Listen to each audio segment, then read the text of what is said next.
අයිබෝන් කිරිපි ගන්නවා අලෝ පෙප්ටික් ತೆගෙන තවත් අලුත් YouTube වීඩියෝ වල හැමෝමව අද ඉතින් මේ ගෙනාවේ මේ 2026 ගේල අලුත්ම වීඩියෝ එකක්. අද මේ වීඩියෝෙන් අරන් ආවේ ඉතින් ඔයාලට මෙන්න මේ වගේ ඔබ්ස්ටිකල් ඕඩන්ස් කාර්යයක් හදන හැටි අපේ ESP32 බෝඩ් එක සහ මේ අල්ට්‍රාසොනික් සෙන්සර් එකේ වගේම අපේ මෝටර් ඩ්‍රයිවර්ස් යූස් කරගෙන කොහොමද මේක හදන්නේ කියන එක තමයි අද අපි මේ වීඩියෝෙන් අරන් ආවේ.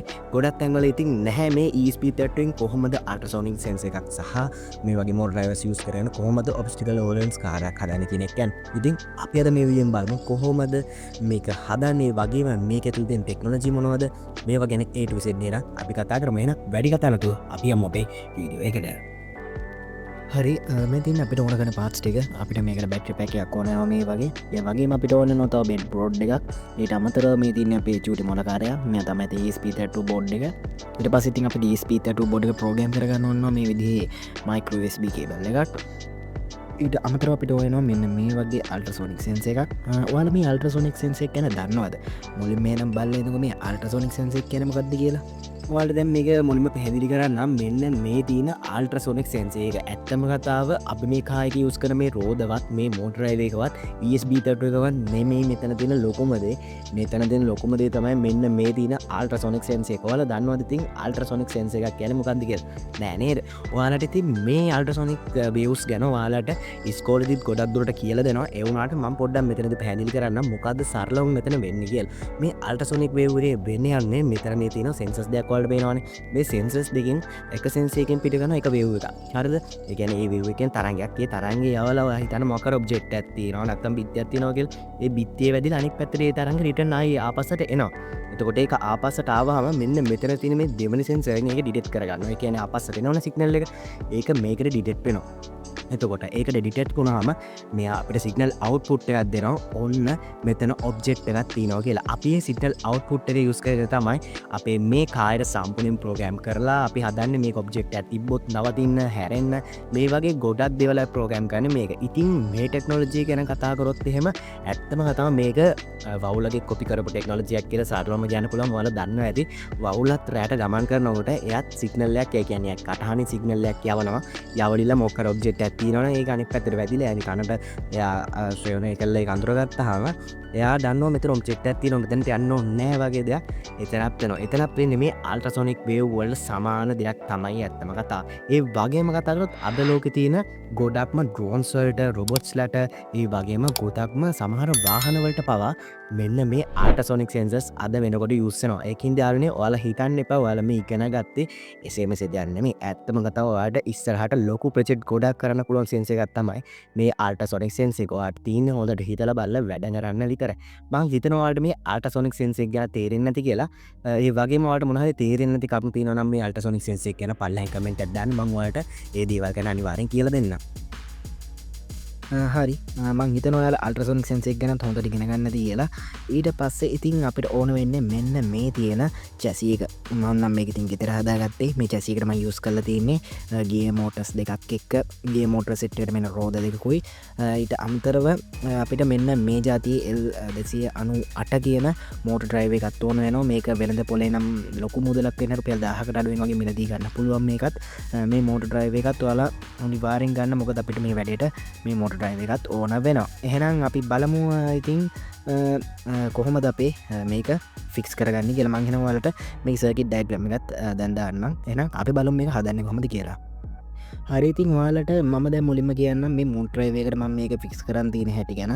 මම ඔයාලට ඩයග්‍රෑම් එකක් දාන්නම් දැන් කොහොමද මම මේ මෝටර් ඩ්‍රයිවර් එකට මේක ෆික්ස් කරගත්තේ කියලා. ඔයාලට පේනවා මේ තියෙන අපේ ගියර් මෝටර්ස් දෙක. මං ගියර් මෝටර්ස් දෙකේ මේන් වයිස් දෙක මේ විදිහට සෝල්ඩ් කරලා ඉවර. මං ඉස්සරහෙන් අරන් තියෙන වයර් දෙක පොඩ්ඩක් වැඩි පිළිවෙලට කරන්න ඕන හින්දා ඊට පස්සේ මම මේ ගියර් මෝටර් එකේ වයසෙට් එක මේකටත් ඒ වගේම ගියර් මෝටරේ මේ ගියර් මෝටර් එකේ වයසෙට් එක මේකටත් මම සෙට් කරගෙන තියෙනවා. ඒක සෙට් කරද්දී ඔයාලා අනිවාර්යෙන් මේ දෙකේ ධන ඍණ අග්‍ර අනිවාර්යෙන් හරියටම මේක බලලා ෆික්ස් කරන්න ඕනේ. නැත්නම් මේ රෝද පිස්සු ගෙලනවා. ඒ කියන්නේ සාමාන්‍ය මේ රෝදේ කරගෙන ඉස්සරහට කරගෙනවා ඊට පස්සේ මේ රෝදේ පිටිපස්ස කරනවා නම් අනිවාර්යෙන් ඒක වැරදියට වෙලා තියෙන්නේ. මොකද අපි ඒක හරියටම බල්ලි වෙලා සෙට් කරන්න ඕනේ. මම ඔයාලට මේ ඩයග්‍රෑම්ස් දාන්නම්. ඔයාලා හරියටම බලලා ඒව අනිවාර්යෙන් ෆික්ස් කරගන්න. හරි ඉතින් ඔක්කොමත් හරි. මට ඉතින් මෙන්න මේකේ කියන්නේ මගේ ගාව තිබ්බ පරණ බ්‍රෙඩ් බෝඩ් එකක් කපලා මම මේක හදාගත්තා. මම අර ඔයාලට අලුත් බ්‍රෙඩ් බෝඩ් එකක් පෙන්නුවට මම ඒ જાතියෙන් බ්‍රෙඩ් බෝඩ් එකක් කපලා අරන් මේ විදියට හදාගත්තා. මොකද අර ඒ සාමාන්‍ය බ්‍රෙඩ් බෝඩ් එකට නෝමලි මේ විදිහට පින් අවුට් එකක් ගන්න බැහැ අර ඩිරෙක්ට් නැහැ සෙට් කරාම මොකද ඒකට පින් ඔක්කොම කවරන හින්දා මම මේ විදිහට කෑලි දෙකක් ගාලා ඔලි වෙල්ල ගත්තා මේ විදිහට. එහෙනම් අපි බලමු පින් ඩයග්‍රෑම් එක දාගෙන. එහෙනම් මම ඔයාලට මැජික් එකක් පෙන්නන්නම්. ඔන්න ඔන්න යාළුවනේ ඉතින් මම මගේ සම්පූර්ණ ප්‍රොජෙක්ට් එක හදලි වැඩයි. එහෙනම් අපි බලමු මේක චෙක් කරලා මේක වැඩ කරනවද කොහොමද කියලා ඔයාලට නිකන් මේක පේනවා ඇති නිකන්. මේ තමයි ඉතින් ඇත්තම කිව්වොත් මගේ තිය සුපිරිම ආවිය වීලක් කරේ. ඔයාලට ඉතින් මේ වගේ එකක් ගෙදරදී ලේසියෙන් හදාගන්න පුළුවන්. මම ඉතින් මේ විදියට වයර් කෑලි කැතට අමුණ කියලා තියෙන්නේ. ඉතින් ඒක මගේ විදිය. ඔයාලට පුළුවන් ඉතින් මේ වයර්ස් ලස්සන්ටම අමුණ ගන්න. ඉතින් මම මේක අමුතු ස්ටයිල් එකක් තියෙනවා. ඉතින් මෙහෙම වයර් එළියට පැනලා අමුතු විදිහට තිනකොට පොඩි අතල්ලක් තියෙනවා. හරි එහෙනම් අපි අපේ ප්‍රෝග්‍රෑම් එක මම ඔයාලට විස්තර කරලා දෙන්නම්. මේ තියෙන අපේ ප්‍රෝග්‍රෑම් එක මම මේක ගැන ඔයාලට කියලා දෙන්නම්. මම මේ විදිහට මුලින්ම ලයිබ්‍රරිස් ටික දාගෙන තියෙනවා අපි. ඒ වගේම අපේ අල්ට්‍රාසොනික් සෙන්සර් එක, ඒ වගේම අපේ මොඩ් ඩ්‍රයිවර් එක, ඒවට අදාළ ඔක්කොම ලයිබ්‍රරිස් මම මේ විදිහට දාගෙන තියෙනවා. ඔයාලා දන්නවා ඇති මේ අපි කලින් සීරීස් වලදී කියලා දුන්න මේ void setup එක ගැන, void loop එකේ වෙන දේවල් ගැන අනිවාර්යෙන් මේ වීඩියෝ සීරීස් උත් බලන්න අපේ ESP32 එකේ.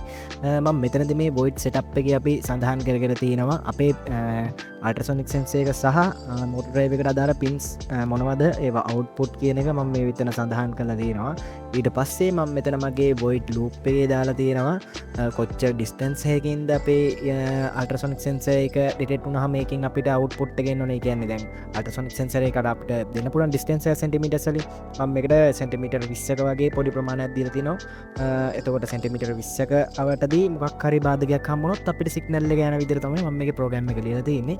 ඊට පස්සේ අපි මම මේ විදිහට මොඩ් ඩ්‍රයිවර් එකට අදාළ කොටස ලියලා තිනවා. ඒ කියන්නේ අල්ට්‍රාසොනික් සෙන්සර් එකෙන් ඒක ඩිටෙක්ට් කරගත්තාම බාධකයක් තියෙනවා කියලා අපිට මොකද්ද මොටර් ඩ්‍රයිවර් එකෙන් කරන්න ඕනේ. ඒකේ මොටරේ ඉස්සරහට යන්නද පිටිපස්සට යන්නද ඒ කියන දේ තමයි මම මෙතන මේ ප්‍රෝග්‍රෑම් කරලා තියෙන්නේ. මම ඔයාලා කමෙන්ට් එකක් දාලා තියන්න මේ වගේ ප්‍රෝග්‍රෑමින් පාර්ට් ගැන සම්පූර්ණ කියලා දෙන්න. මම මෙතනදී මේ ඉස්සරහට මූවින් වෙන්න ඕන විදිහට ඒ කියන්නේ අපි දැන් අර කියන්න අපේ මොඩ් ඩ්‍රයිවර් එකේ තියෙනවනේ පින්ස් 4ක්. ඒ පින්ස් 4න් කොහොමද අපේ ඒ දේවල් වෙන්න ඕනේ කියන එක තමයි මම මේ විදිහට දාලා තිනවා. ඔයාලට පොඩ්ඩක් අනිවාර්යෙන් මට කමෙන්ට් එකක් දාලා යන්න. ඒ කියන්නේ ඉස්සරහට මේ මොඩ් ඩ්‍රයිවර් එක ගැන මම වෙනම ලෙසන් එකක් අරන් එන්නම්. මම මේ වීඩියෝ එක අරන් ආයේ මගෙන් ගොඩක් කට්ටිය කමෙන්ට් කරලා අහලා තිබ්බා ඉතින් කොහොමද ප්‍රෝග්‍රෑම් එක කරන්න කියලා. මම ඉතින් මේ විදිහට මගේ ප්‍රෝග්‍රෑම් එක අප්ලෝඩ් කරගන්නවා. එහෙනම් අපි බලමු මේ ප්‍රෝග්‍රෑම් එක අප්ලෝඩ් වෙයිද කියලා. හරි එහෙනම් ඔන්න ඔය විදිහට අප්ලෝඩ් වෙනවා.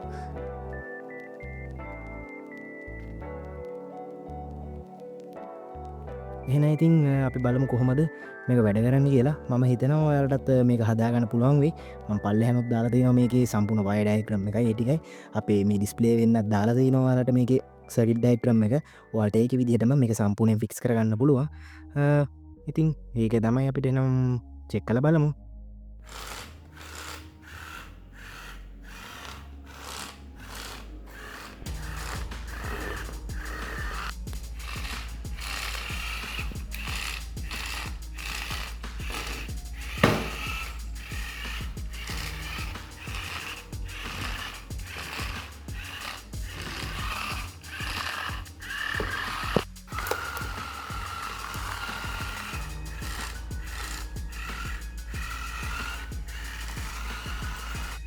ඉතින් යාළුවනේ මම හිතනවා අද අපි මේ ගෙනාව වීඩියෝ එක ඔයාලට ගොඩක් වටින වීඩියෝ එකක් වෙන්න ඇති කියලා. මොකද මේක ගොඩක් සිංහලෙන් ඔයාලට කොහෙවත් කරන්න දෙන්නේ නැහැ. මේ විදිහේ කායයක් කොහෙන්ද හදාගන්නේ කෙනෙක්. ඒ කියන්නේ ESP32 එක පාවිච්චි කරලා ගොඩක් අය මේ දේ හදන්නේ නැහැ. මේවා ගොඩක්ම හැදුවේ Arduino board use කරලා.